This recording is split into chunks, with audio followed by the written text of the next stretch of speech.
We often talk about brands on this show, but so far we've never talked about manufacturing brands. Until today's guest came on a seat at the table, I hadn't given it much thought. Turns out I was overlooking a huge marketing opportunity, and it seems a lot of businesses are too.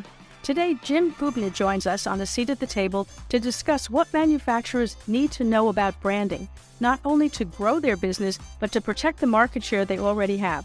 Jim is the founder and CEO of Huebner Integrated Marketing, a 34-year-old company devoted to helping manufacturer brands become more relevant to their customers and sales channels and to become more profitable in the process. Today he'll be sharing what makes a manufacturing brand relevant to today's consumers, the process for helping brands establish their most robust brand positioning, and the 4 pillars of his Give Manifesto and what that means. A great brand can lift a product out of obscurity and give it a new life. In a similar way, great leadership can play a pivotal role in getting a business back on track and driving it to greater success. To take your company to the next level, you need top talent who understands the market and your products. To find the best talent, brands look to AsiaNet Consultants. They have an extensive network that helps them connect with leading directors, managers, and tech experts. It's why both enterprises and small and medium-sized companies look to AsiaNet when they need to fill difficult-to-fill positions. You can learn more about them over at their website at asianetconsultants.com. I'll also leave a link for it in the show notes. Now let's sit down with Jim and find out why manufacturing brands matter and how we can make our brands stronger. Jim, I'm really happy to have you here on the seat at the table.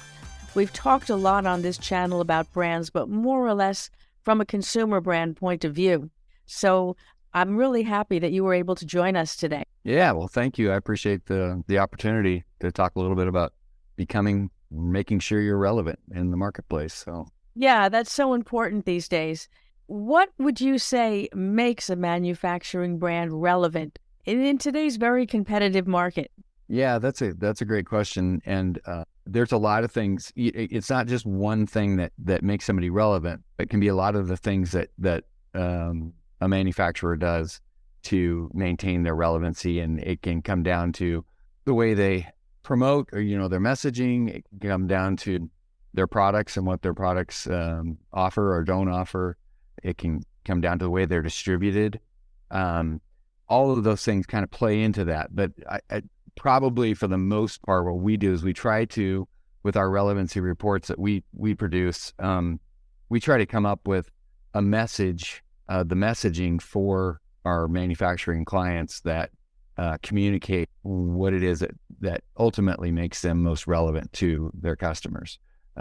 Because, you can tell a long story of all the ways you're relevant, and you probably will in some of your communication materials.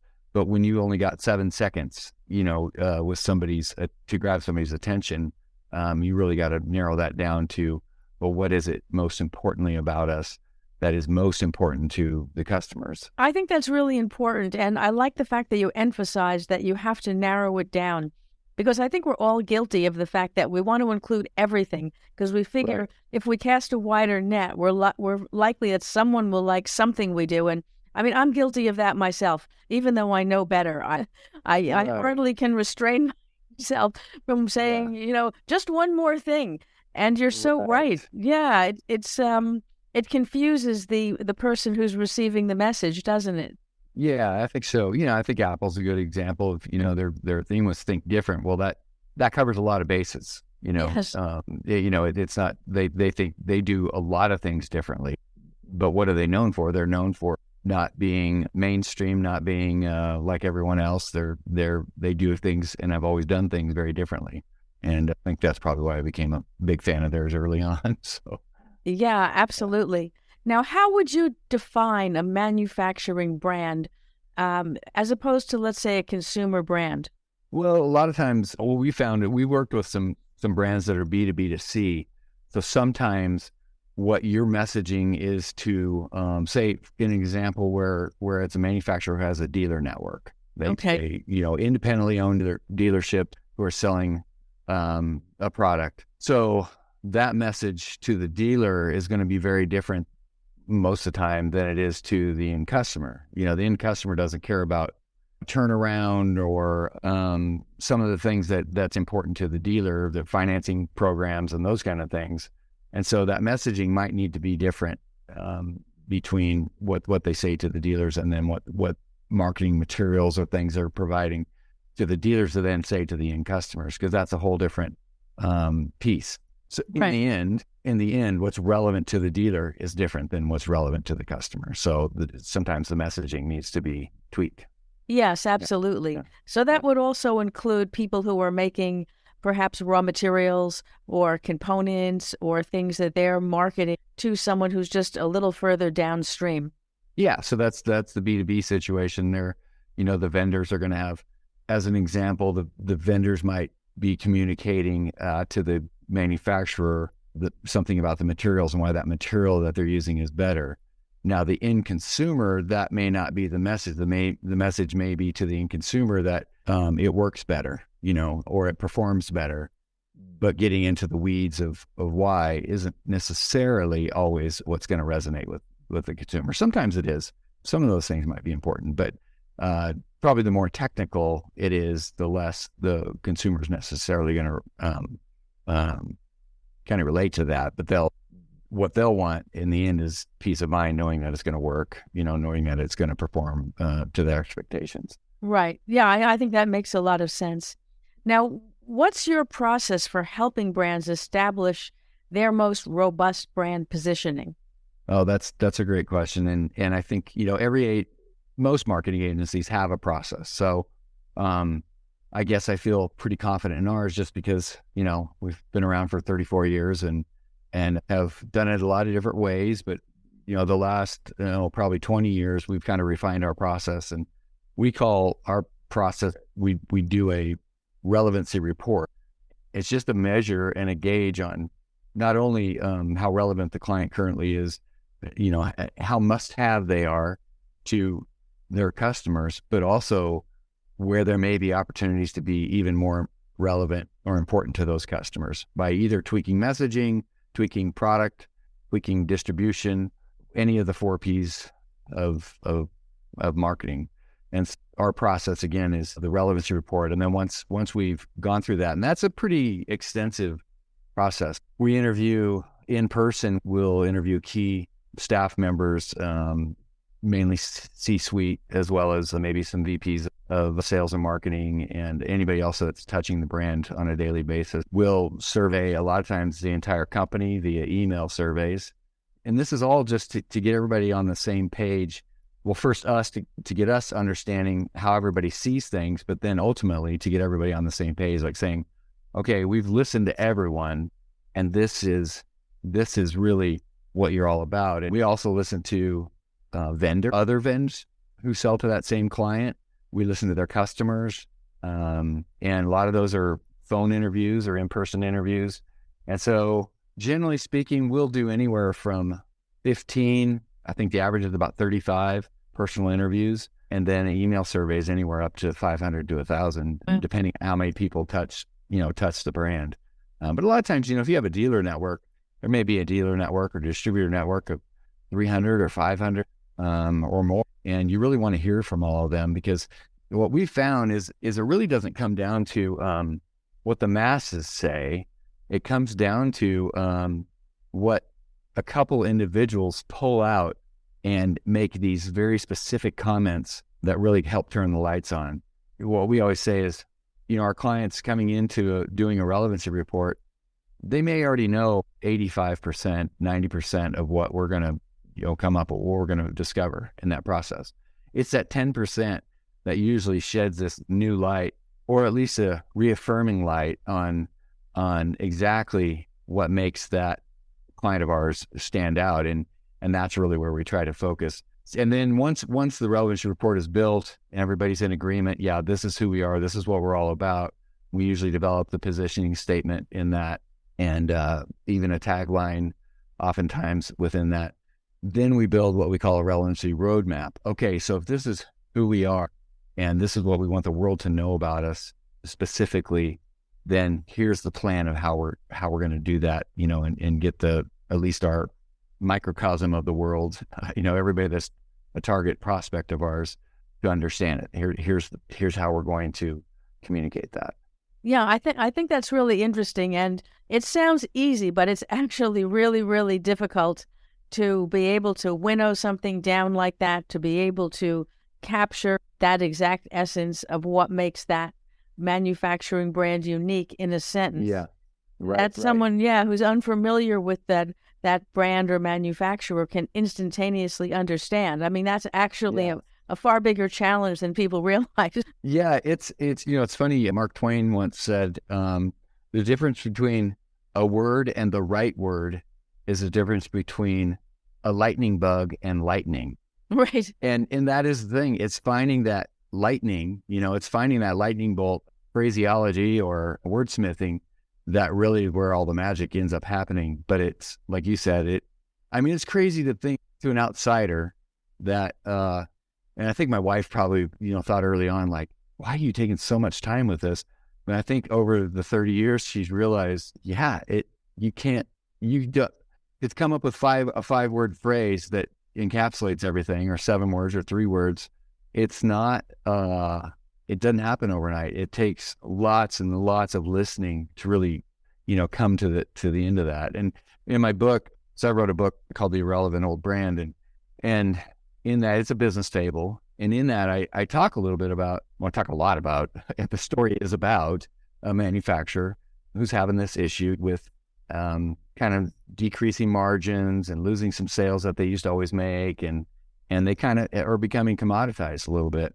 And in that story, and it was based off, all the stories told in the book are based off of some real life situations, changing obviously names and industries and all that. But they're experiences we've had, and this particular client was continuing to push their quality, and I had a gut feeling that quality just wasn't going to be specific enough. But in the research, we confirmed that the word quality is used so overused that it really has kind of become meaningless unless you can describe exactly what it is about the quality that's differentiating you.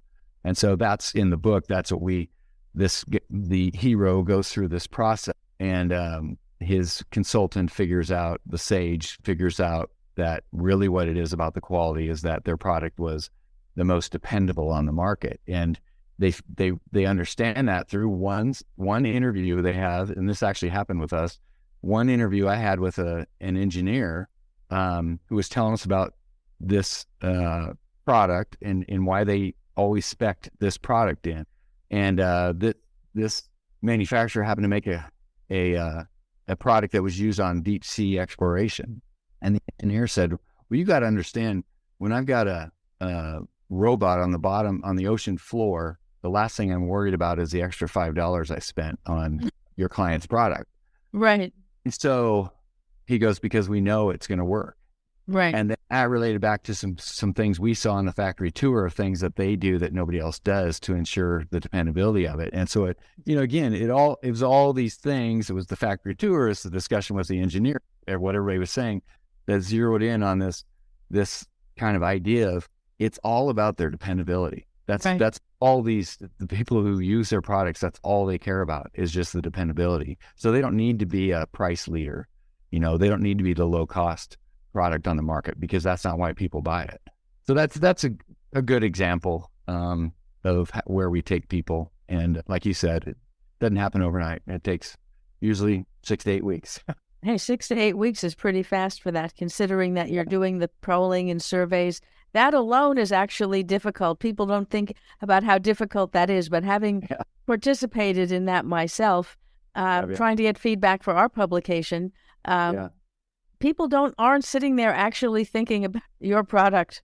That's one of the biggest surprises, right? You say, well, what do you think of this? And they're like, I don't know. What do you like about it? Someone who's actually using it, and they're like, I don't know, I just like it. And you're like, oh my gosh, well, what could we do better? No, seems okay. Yeah. It's a lot of work to find, those couple of people who actually have a thought.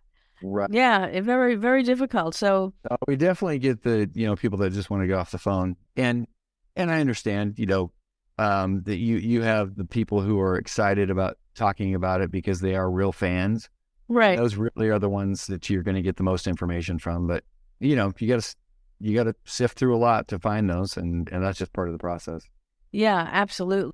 So, I mean, I think it's impressive that you're doing the kind of job that you do, because a lot of other branding tends to be a bit more focused on creating a catchy slogan that sort of appeals right to the board, but doesn't necessarily, it's not meaningful to the person hearing it. Yeah. And I think, we as consumers, we can always see through that. Yes. We see through and like, no, they're not hitting it. And I have two examples of that. I remember Honda came out with an ad for their minivan. And at the time we had, kids still in school, and my wife was watching it, and they demonstrated how it had a built-in vacuum in the back.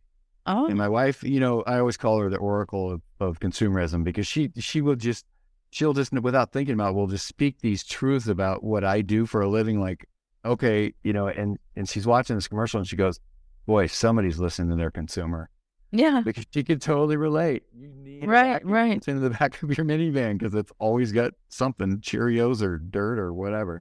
Yeah, and, exactly. And so they nailed that, they really zeroed in on that. And then, I watch, and I don't want to be too critical, but I watch the Liberty Mutual commercials, and I just think what happened with those, I don't know if you've seen any of those. I think what happened is it was a very kind of myopic team that thought something was really funny. Right. And so they said, we got to put this on TV. And I watch those commercials, and I'm a consumer of insurance like anybody else is. And those commercials do not, I think, work. So it feels like, and I did read an article that said they do them in-house. And I think that's part of the issue. Sometimes, we've talked about this with other folks in the past, sometimes there's value to having an outside perspective, because when you're on the inside of the bottle, you can't describe what the outside of the bottle looks like. You don't know. And so you almost need that outside perspective to say, you think this about yourself. And we find that in our research sometimes. You think this. In fact, a good example is we have a client that manufactured metal buildings. And they always thought that it was about the way they electrocoated their steel or their fade resistant finishes, which were all important and good things to differentiate yourself on. But in the end, their customers were doing business with them, not because of their product, but because of the way they provided their service. And that came to light when I was, one morning I was at church, and there was a guy that worked for this client. He was an estimator. And I said, so what'd you do this weekend? And he said, well, I slept all day Saturday. And he goes, we had a bid come in from a contractor, one of our customers, and they needed the price, the estimate by the next morning. And so I pulled an all-nighter, got it done, and sent the bid, went home, showered, came back and worked all day Friday, and then I just slept all day Saturday. Right. And we were right in the middle of this relevancy report, and I thought, this is exactly why your customers love you, is because you guys go above and beyond like this. And so, the positioning statement and all that was totally focused on that customer service and them going above and beyond. So it's just a good example of how that all plays out once you have those interviews and those talks with folks. Yeah, absolutely. And, like you're pointing out, you have to have a lot of those talks and really be willing to dig deep and sort of listen between the lines, as I often say, and hear what people are really saying, so that you can capture the essence of what makes that particular brand or product resonate with that customer. Yeah, I think, early in my agency life, I before I'd even have a session with a client, I would sit there and dream up these, headlines or positioning lines and all these things, and realized pretty quickly, probably not quickly enough, but did realize early on that, no, you just need to listen. You don't go in with any presuppositions about anything. You go in to listen and hear, and don't go in thinking you already have the problem solved. It's all because the beauty of it too is it almost helps them solve their own problem by having all these discussions. Because then we document everything that somebody says, and we'll provide sometimes a book, of all the comments that everybody has made, so that they can see, wow, I always thought this, but look at all the comments about this, Right. And that's just very helpful, and it actually makes it all a lot more accurate in the solution. So we're going to take a quick break now, and then we'll be right back. We were hiring when we were making 50 to 100K monthly losses. And why? Welcome to episode 1. I can't think of a single founder who's been around for a decent amount of time in business who hasn't had their tunnel of year. This was that year. We're going to be okay, yeah, Sheree. Some are going to hear this and think, you TDP. But hear me out. You only have to do the math to understand that very soon we were $500,000 down. Yeah, absolutely. Now, you talk about what you call your 4 pillars of Give Manifesto. Can you explain what that means? Yeah, I appreciate you asking about that. So one of the things we learned is in life, what makes a life relevant is the same thing that makes a brand relevant. And that is that it has to give something. You know, life isn't about just taking. We are channels made for giving. And that really that's kind of what life is all about, is how do we give back? Yeah. And the brand's the same thing. And it's what we do is we help brands kind of figure that out. So we just kind of summed it up in this GIVE acronym, and it starts with a grateful and generous kind of culture.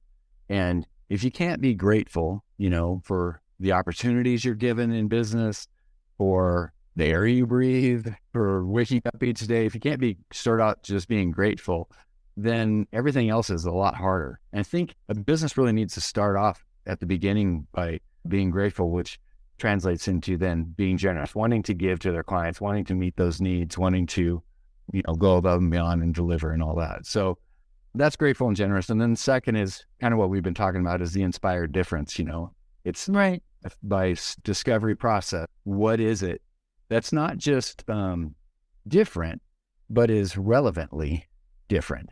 So you could be different because yours is white and theirs is black, but that may not be relevant.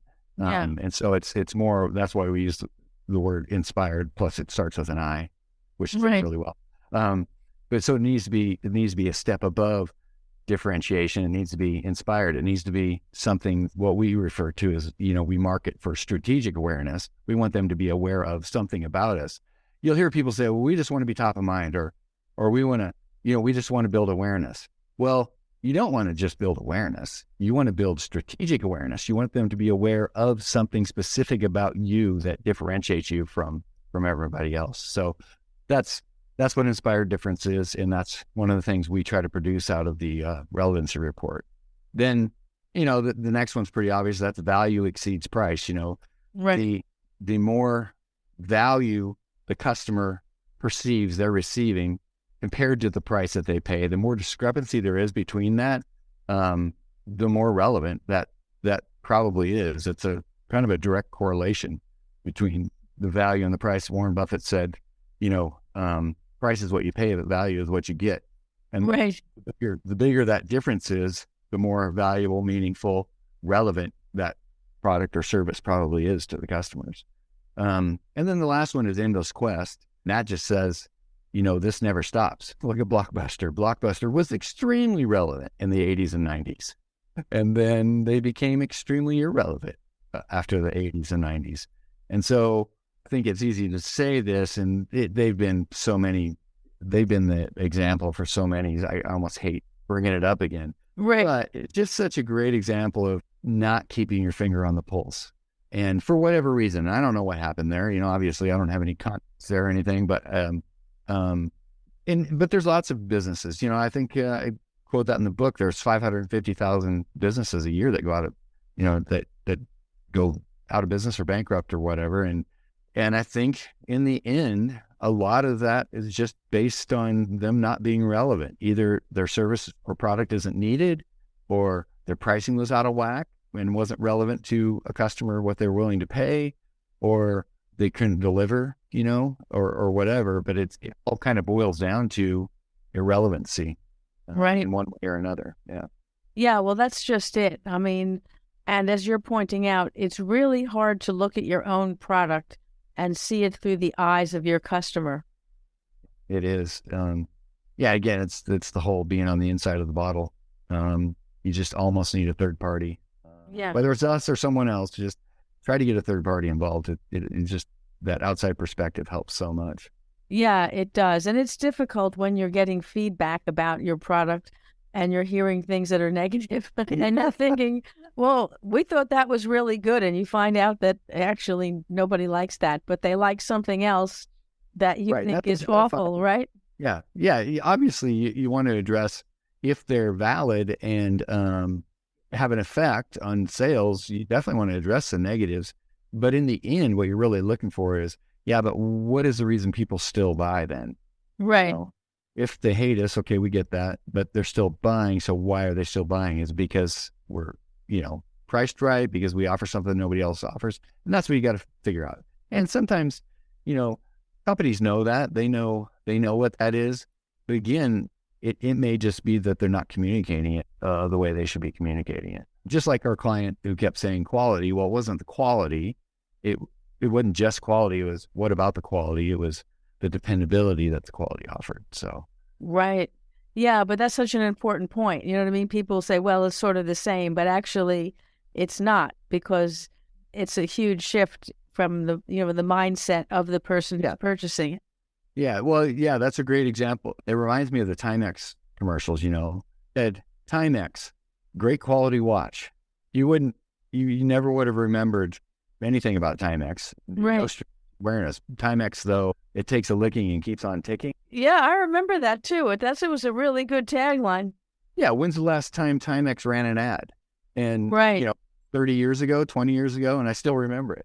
Yeah. Because it was a specific thing about it. And it's so funny because I was cleaning out my mom's house and found a watch that was my grandpa's, and it was a Timex, and I wound it, and it still ran. It was incredible. It was like, I don't know how old, but more than 50 years old. Yeah. Yeah, it's funny, but as soon as you mentioned Timex and their slogan, it immediately came to mind. And like you said, it's been decades. Yeah. So it not only is catchy, but it really conveys exactly what people like about it. Theirs is a dependability thing. Yeah. Absolutely. Yeah. Well, Jim, you've shared so many interesting things here. I think people are going to want to read your book. I think they're going to want to connect with you. They can find it on Amazon and on Barnes and Noble. Yeah. Okay. Perfect. Yeah. Yeah. Well, I'll put those links in the show notes, and I think it'll be great for people who have questions and probably want to be able to talk about what you've discussed in reference to their own business. Yeah, no, that's great. Yeah, I hope so. I hope it helps, even one person. Yeah, absolutely. Well, thank you again. Really appreciate your taking the time. Yeah, you bet. Thank you, Jane.